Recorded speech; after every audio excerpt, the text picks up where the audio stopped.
Listen, this is your season to build what God is calling you to build.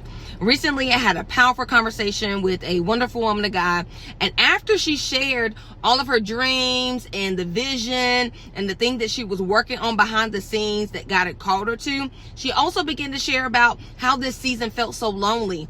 Recently, she had gone through a change in her relationship, through a divorce, and she began to talk about how she felt lonely in this season. And I began to encourage her, and I began to give her a new perspective. And I began to let her know that, listen, this is your season to build. This is your season, right?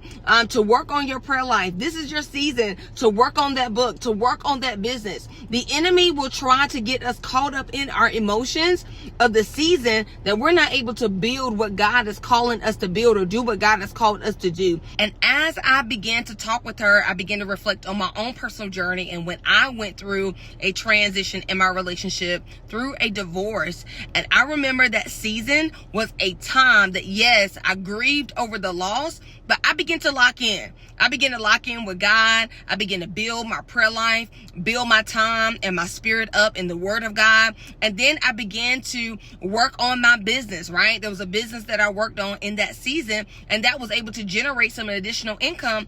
So listen, I want to encourage you to make sure you're maximizing every season.